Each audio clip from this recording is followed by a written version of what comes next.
Hello and welcome to Balltalk. I'm joined by Nev and Rob. Today we're talking about the flops of the season. That's the obvious one straight away. Aston Villa, two managers gone in one season. They've spent an awful lot of money and no one has stepped up to the plate for them. They're rock bottom of the table. Yeah, it's a strange one. I mean, Aston Villa are a big club, you know. They've always traditionally been a big club, European champions in 1982. I just think there's no joined up thinking at that club. There doesn't seem to be any kind of formula or philosophy that they're using. They're just buying players at random. They're bringing in managers and they're sacking them, and you know, it's just for a big club, they're not acting like a big club. They're acting like a small club. They just took their eye off the ball, really, didn't they? Just a prime example of how, if you're in the Premier League, it is the most, whether it's the best league, it's the most competitive league, and you just have to keep pushing every year. You can't sit back on your laurels. I think they've got too comfortable. Yeah, I think Villa did, and they're after being caught out now once and for all. Speaking of clubs who were in trouble, Newcastle and Steve McNamara. Steve McNamara was the great hope of Newcastle. He was talking about Europa League and Champions League at the start of the season, and he's gone now as well. Nev, where did it all go wrong for him? I'm sure he's like, it's funny, we're talking about flops of the season, but it's Villa is definitely flop, but it's Newcastle or there. Well, particularly Steve McNamara. You know, Steve McNamara's got a very good managerial credentials. I think he was assistant to Fergie, wasn't he, back in the day? And he was England manager, you know, and now he's gone to Newcastle, and the whole thing is just torn apart, like, you know. Yeah. I don't think he has the players, but I still maintain, fellas laugh me over this, like, you know. But if you look in North of England, I consider Newcastle a very big club, like, you know, and I don't think they should be where they are. I think if you go back to the Bobby Robson days when they were competing in Europe, I think Newcastle have massive stadium. As I say, when you think of North of England, you think Newcastle. I think they should be a lot better. And who knows? Hopefully Benitez might still get him out of it. But McLaren has been very disappointing. I think McLaren, the thing about him is he seems to succeed at clubs where there's no big expectations. He did it in Holland with FC20, and he did it at Middlesbrough, taking them to the UEFA Cup final. I think it was in 2006. And he, you know, players that talk about him that he's coached, you know, they absolutely love him.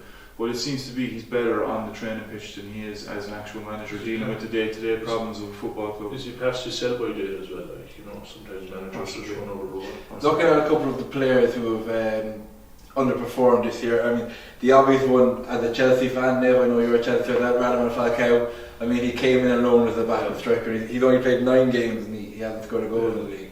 That's quite sad to see, but like, you never like to see a player fall from grace like that, you know, when you see how good he was with Atletico Madrid. You know, these players, they add to the game, you know, you want to see them fall apart, but it's been a steady. At Man United, he was a complete joke as well last year, and now he's even a bigger joke, you know.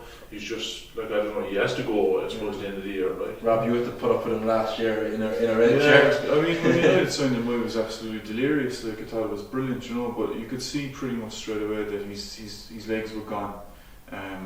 The most significant thing he would do in a game is fall over most times of any player in any particular game. I remember him at Porto and Atletico Madrid when he won the UEFA Cup with both those clubs, and he's a fantastic striker. His movement, his speed, his finishing, everything about him was excellent. But as Nev said, it's very sad to see a player like that reduced to looking like someone who's won a competition to play in the Premier League.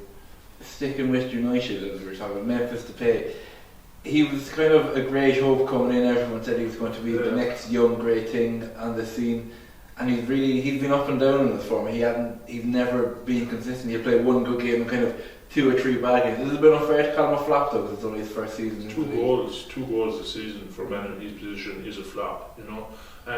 It's funny we say Aston Villa, but for my flop of the season, I was going to go with Man United and Louis van Gaal in general.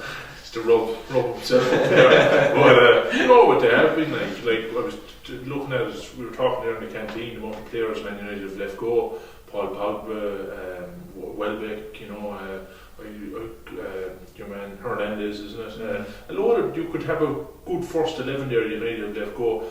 I thought this year United were going to push on after getting the Champions League football this year. It was time to push on and develop, let players go. And Rob, do you think Memphis deserves another year to prove himself as worthy of such a big club, such an iconic number? Yeah, he does. I mean, he's a young lad. He scored a lot of goals in the Dutch league and coming into the Premier League. You know, it's completely different. You know, you have to adapt to a quicker game. You know, the defenders are on you. You don't have as much time and space.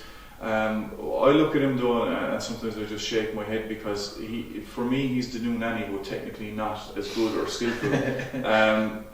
A couple of weeks ago there, United had a big game, and beforehand he was tweeting pictures of his boots. He had these special boots for Mother's Day that had flowers on them as a tribute to his man. Just that kind of stuff wrecks my head. Just get your head down, concentrate in the game, forget about your boots. Doesn't matter what colour your boots are. Just play the game, get your head down, and try and make yourself a mainstay in this I've got a pair of pink boots, so I don't know. You don't mind that as long as they perform, because it seems a lot of players do that, but it's silly doing that. And one of Liverpool have signed a couple of flops in their time. I mean, Iago Aspas, everyone remembers him, and Andrew Varney with the ponytail. I mean, he never really set the word. But Christian Benteke, is he another in the long list of failed strikers at Liverpool? I don't think so. I think like Memphis Depay, I think they should give him another year. I think Benteke, he showed glimmers of hope. Like Memphis has, I think he's a different sort of player than what Klopp wants. But this season, I don't think it's been a flop for Liverpool. I think Liverpool have shown glimpses of hope. I think it would have been a real bonus if they got to Champions League football, but I think it's probably beyond them now. And no, I think Benteke, they should hold on to him. I think they'd be sorry if they didn't. Rob, do you think the fact that Liverpool have been very inconsistent this year has hindered Benteke, and the fact that Klopp came in halfway through the season, Klopp wasn't the manager he signed, but Klopp has changed his style of play? How much does all that influence his game? The way Liverpool are set up, they're set up to play with strikers like Sturridge. They play a lot of the ball through the middle to play 1-2 touch passing. They don't get the ball out to the wings that much and get balls into the box, which is what a player like Benteke thrives on, and that's what he got at Aston Villa. So he's been in and out of the team. It doesn't really look like Klopp fancies him as a player.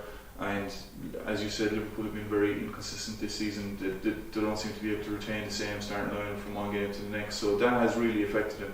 And finally, last point, the big four as a whole, the big clubs in England, they've seriously underperformed a lot of them. I mean, Chelsea were in a relegation battle at the start of the year. United have been up and down. Man City, without Vincent Kompany, they've looked the shadow of a team. And Arsenal, of course, this was their season to win the league, and they've almost thrown away. And we have Leicester sitting at the top of the league.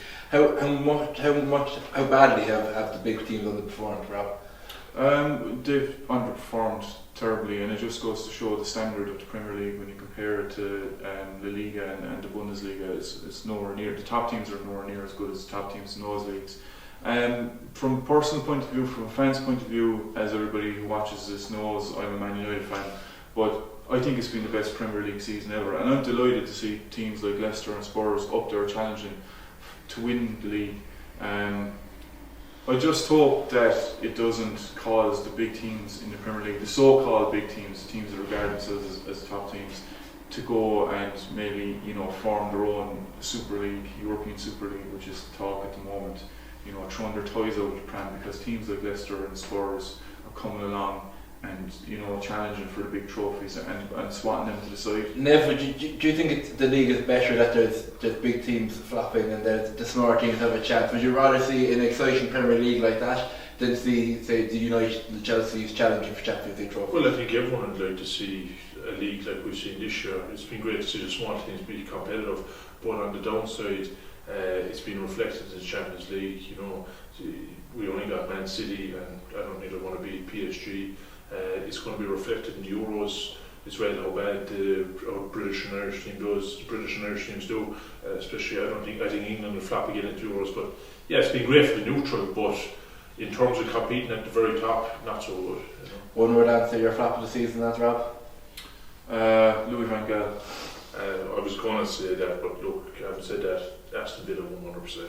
There you have it. Don't forget to find us on Facebook and Twitter at Balltalk TV.